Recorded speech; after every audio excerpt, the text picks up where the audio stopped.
A bottle of tomato ketchup can be found in 97% of US homes, and if you run out of the good stuff, you're about 2 miles away from a store. And the thought of visiting a store and not being able to purchase a bottle of ketchup is almost impossible to comprehend. Today, across America, it's been made possible to pick up produce without even really having to think about it. And sure, that's thanks to technology and urban planning innovations, But it's also thanks to this. Heinz. Best ketchup I ever tasted. Tomato ketchup is a staple of American cuisine. And it's not just for fries. People put it on eggs, burgers, chicken nuggets, hot dogs, macaroni and cheese, spaghetti. Wait, did you just say spaghetti? Dude, people put it on some weird... If I have garlic bread, I have to have ketchup with it. To like dip in it. Garlic bread? Yeah. Okay, maybe I was one of those people.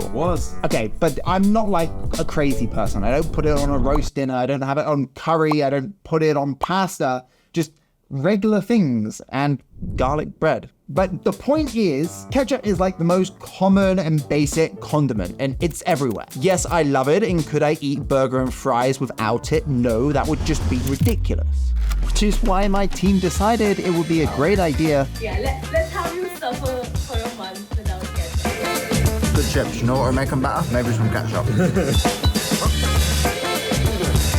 Oh yeah. Yeah, I'm good, thank you. This right now is actually kind of hell on earth. Yeah, that doesn't sound great. In the process, I ended up making my own 19th century sauce, tried to convince my friends and the public to try it, and discovered that this sauce that we all just take for granted actually transformed how food is grown, handled, and regulated across America.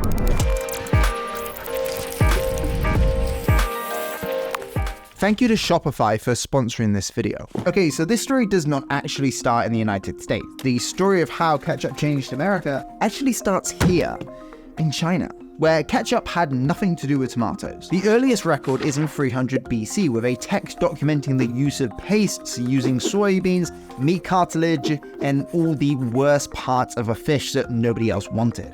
I'm gonna put this down before I break it. And it's called jet cup or Kochi? I'm sorry for that pronunciation, but it's not called ketchup. And it's not something that I'd put in my burger. But in the 1700s, British sailors find out about this new quirky fish paste because it's known for its ability to last long voyages without going bad. That makes it a huge win for sailors looking to spice up their bland diets of hardtack, which is a type of biscuit, and salt pork on these long journeys. Now, my diet is definitely different to colonial sailors, but I don't know how I'm gonna go a month without this stuff because I don't love mayo and I haven't messed with barbecue sauce. So what am I gonna do? Eat McDonald's fries dry? What are we doing here? Because you've been complaining for weeks, but there are plenty of alternatives for ketchup. Why do you get ketchup? I'm not going to come to McDonald's and fries like ketchup. Just try the barbecue sauce. Fine. I just like my bland ketchup, you know? Okay, so how did it go from being this like disgusting fish paste sailors used to being a staple in every house and restaurant?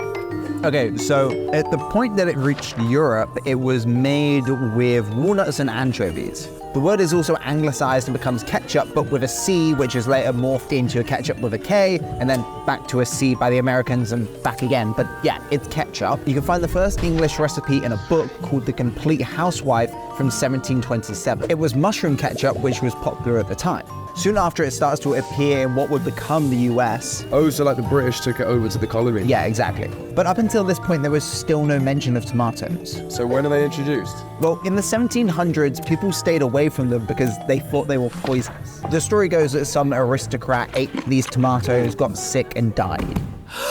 So people were like freaking out that tomatoes would kill you, so they just stayed clear of them in the 18th century. But it turns out that the aristocrat actually died from eating them off a plate that contained lead. The first mention of tomato in a ketchup recipe was from this guy James Mees in 1812. He writes that ketchup comes from love apples, which is what they call tomatoes at this time. Tomatoes are really interesting. There was a sort of long period of time where they weren't a popular ingredient at all, which is kind of strange to think about today. It was at that point, sort of early 19th century, where tomatoes became more popular, and really the consumption of them does grow with things like ketchup and tinned foods. This was the oldest recipe I was able to find from 1857. Yeah, there is a lot of ketchups, but there it is. tomato ketchup. Proceed as for mushroom ketchup and add a little chili pepper vinegar. And the American diet at this time was very similar to the British. Bland and boring. Just lots of meat, vegetables, bread, and more bread. But back in the day, ketchup spiced up some pretty bland foods. So yeah, we are in America in the mid-1800s, and tomato ketchup is a thing. You can make it at home, but it isn't blowing anybody's minds, and it certainly isn't a staple of American cuisine yet. How do I know that? Because I am sick of eating dry foods that, in my mind, require tomato ketchup. So I figured if I make my own tomato ketchup with this 1857 recipe, I'm technically not breaking any rules because it's not this. Even if it is, it's my video, so my rules. Okay, this recipe is not easy to follow. I don't know what a tincture press is. Tincture. Yeah, I don't have one of them. That'll have to do. Essentially, I might have to do some improvising, but I'm feeling good. And who knows, if this goes well, I might give up the whole YouTube thing and start selling my own 19th century ketchup. And with the sponsor of this video, Shopify, it's easy to set up a store where I can start selling my own tomato ketchup online, in person, and across social platforms. Shopify is an all-in-one commerce platform that supports businesses along the entire journey, from the first batch of tomato ketchup that I sell to a full-on operation. Guys, I'm putting it out there. You've got to manifest those dreams. This is where I'm improvising. I'm just gonna blend it a little bit. And what should I call this company? Like, it needs a name. Well, Shopify's got me covered. They make new merchant tools like this business name generator. I just tell them what my business does. I sell 19th century tomato ketchup. And it gives me a ton of options. Let's go with time capsule ketchup. Okay, here it is. Very vinegary. Okay, we need to bottle it and then do a proper taste test.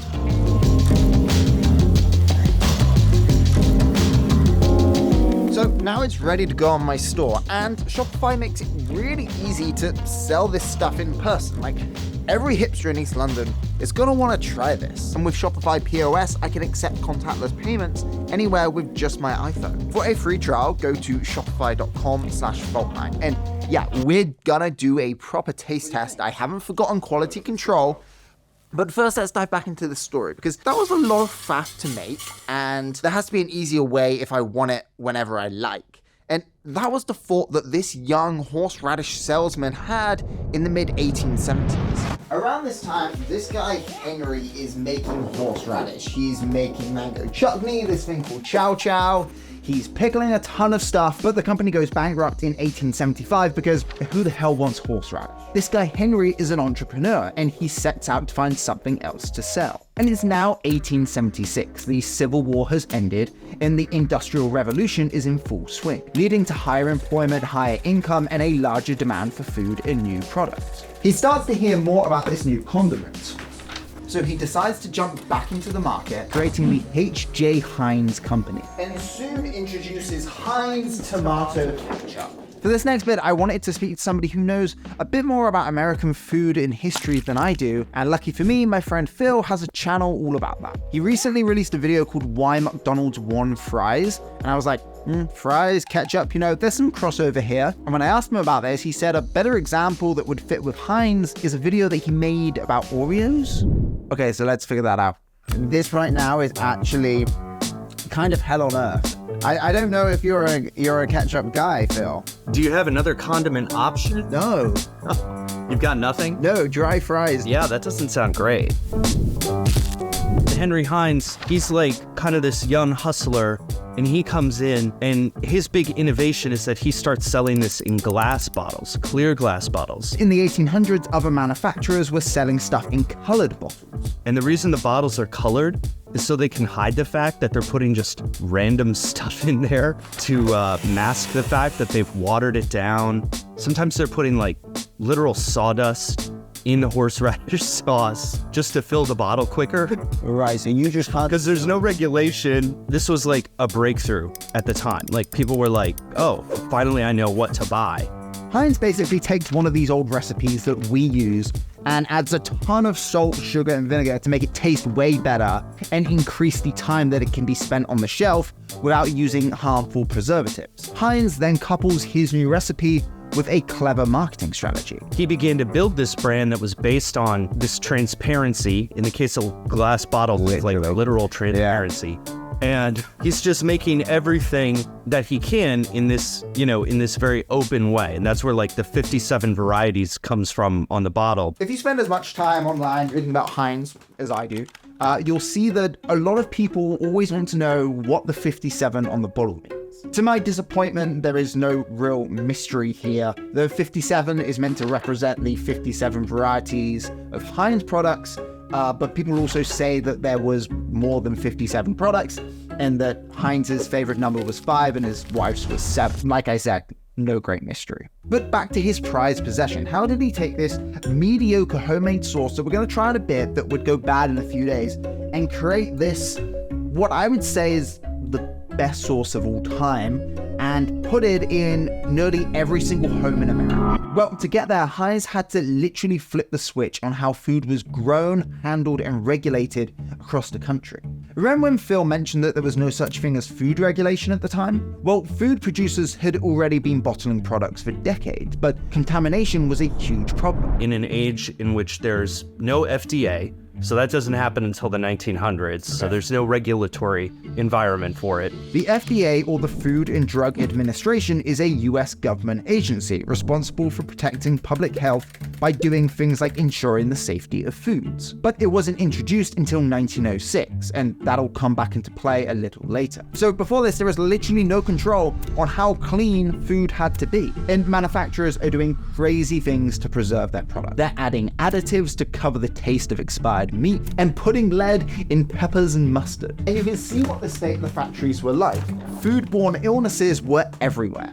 So the first thing Henry does at the Heinz factory is cracks down on cleanliness. He introduces strict rules on hygiene and sterilization for all parts of the production, and his factories are literally spotless in comparison. They're just trying to go for quality for like literally the first time. This paved the way for creating a unique product with high quality ingredients that customers loved and could trust because they could actually see what was in the bottle. There was also big improvements with packaging and transportation across the country, which saw the rise of processed food. It became much easier to visit the local store and purchase produce as opposed to making it at home. So Heinz was now not only trustworthy, but convenient too. So the demand for tomato ketchup is spreading across the state. But within Heinz, a company who pride themselves on high quality products, there is still a huge problem with demand for ketchup at this scale. Tomatoes are unreliable. They have a short growing season and a tendency to go bad. This is why these companies were adding these crazy preservatives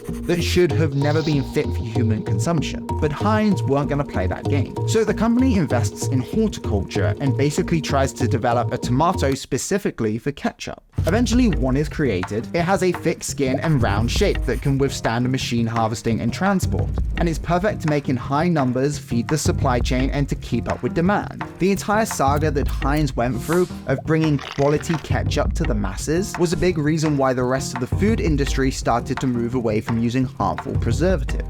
And this makes Heinz one of the biggest and most successful food companies at the time, giving them some pretty crazy powers, like influencing the US president. Henry Heinz, that young horseradish salesman, is now, in 1906, looking like that, is now convincing President Roosevelt to support the Pure Food and Drug Act, which forces other companies to follow suit, alter their practices, ending decades of dangerous food production in America. Heinz's early adaptation of transparency, clever marketing, and a reworked supply chain made them the industry-leading brand. And at this point, they were pushing out 5 million bottles per year. And a load of other companies followed in Heinz's footsteps, using their methods to mass produce and sell their product. And by the time of his death in 1919, Henry J. Heinz's small, once bankrupt horseradish business was now a multinational corporation with factories all across the world. Today, the largest Heinz factory can be found in Wigan, here in the UK, and it's one of the largest food processing plants in Europe. I actually reached out to them for a tour, but they kind of ghosted me, which is Probably a good thing because this whole not eating ketchup thing sucks. But I've still got this bad boy to try. So I'm gonna call Mack, order some burgers, and we'll do a taste test. Okay, burgers are ordered, and while we wait to see what this pairing is like, let's dive back into this story. Because Heinz totally transformed the food industry, but how did ketchup become a staple in American cuisine? So it's the 1920s, ketchup is available to everyone, and America is changing forever.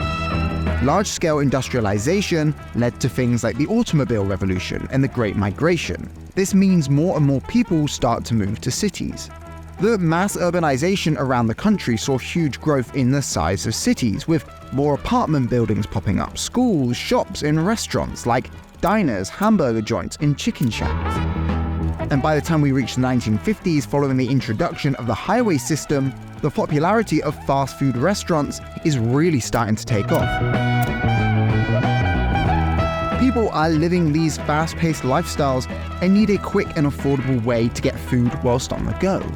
In come companies like McDonald's and Burger King, using this model of preparing food in a highly mechanized and systematic way. This kind of food is coupled perfectly with ketchup. Post-World War II, there's an uptick in convenience food. People don't want to be spending as long cooking. Women don't want to be spending as much time in the kitchen. And that really changes the way people engage with food. Fast food very much becomes part of the cultural lexicon, especially in the States, probably more so than in places like Britain, because you have this sort of underpinning idea of the American dream. Street food had been around for centuries all over the world, but the idea of fast food does seem inherently American. And I think ketchup works with all of those as a condiment, but also kind of as part of the iconography of what that food means, what it stands for. And I think it gets swept up in this cultural embrace of speed. And it's interesting because if you were to look at Italian food culture, the tomato is obviously a hugely important part of Italian food, but tomato sauces in that context are often things that are cooked over hours, and the emphasis there is on slow food, whereas ketchup is sort of the opposite because it's not something you need to prepare, it's something you can grab, add to your food and go, and it will make it taste better. The support from fast food chains, coupled with this new idea of mass production, helps ensure the popularity of ketchup to all corners of the country. This bottle of red sauce, that I've always taken for granted as just being there, was now in every fridge in America. And the growth of ketchup doesn't stop there. Right, this is my homemade ketchup, Matt. I'm a little bit nervous. I mean, I feel like it might taste like kind of old.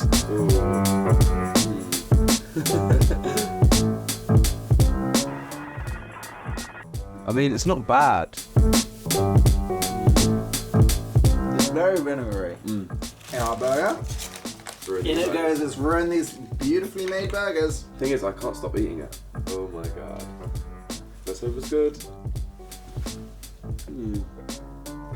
It's definitely quite strange. Potent. Yeah, you can smell it. So, in all, it's not awful. Would I choose it over that? Better. No. Okay, well, for better or worse, we should move on to public testing. While Mack is sorting that out, let's finish off this story, because by the 70s, hundreds of millions of bottles of ketchup were being sold a year in the US. And we know that Heinz has had factories across the world for the last 50 years. We're now living in a more globalized world with television, commercial flights, and mass production. The 90s see the popularization of American media across the world, which also helps spread the popularity of American products. And ketchup starts to reach the far corners of the globe.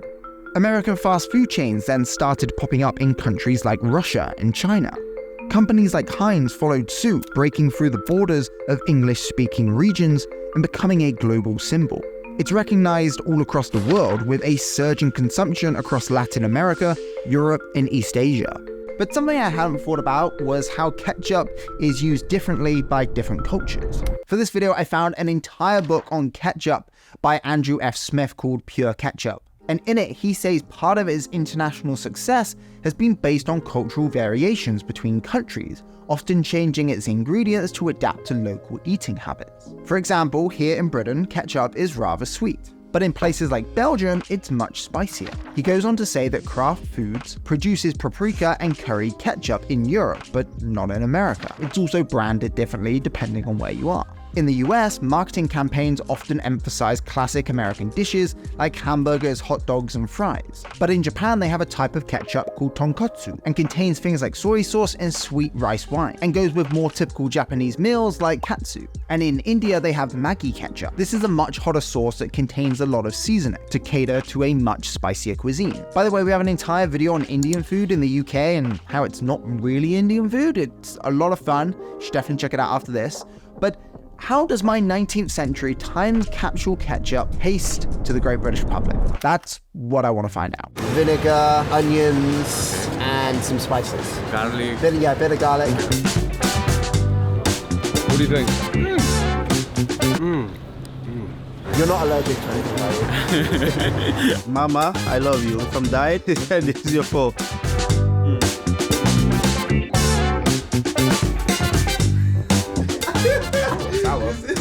You can feel it. No sweetener. Feels spicy.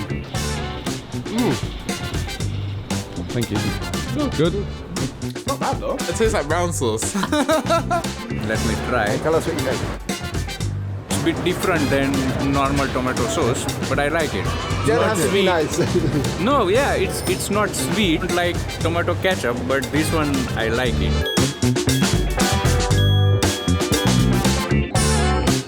Okay, so maybe it's not quite there yet, and I should just leave it to the pros. But something surprising about this whole giving up ketchup for a month thing that I did not want to do. I complained for weeks, all over Christmas. Anytime I had something that I felt required ketchup, I went into it with a negative attitude. And after realizing I'm just being stubborn and there are actually alternative options, there really are decent alternative options, the wider world of condiments is real. When I was in Japan, I don't think I thought twice about having ketchup with a meal. I just used a sauce that I was given that would complement the dish. And as food travels between countries and cultures and different people make it their own, they add their own twist on it. This is a poor example, but that day at McDonald's, they had so many other options, and the sweet chili sauce that originated in Thailand was actually really good with those fries. But now that a month is over, feels good to have this back.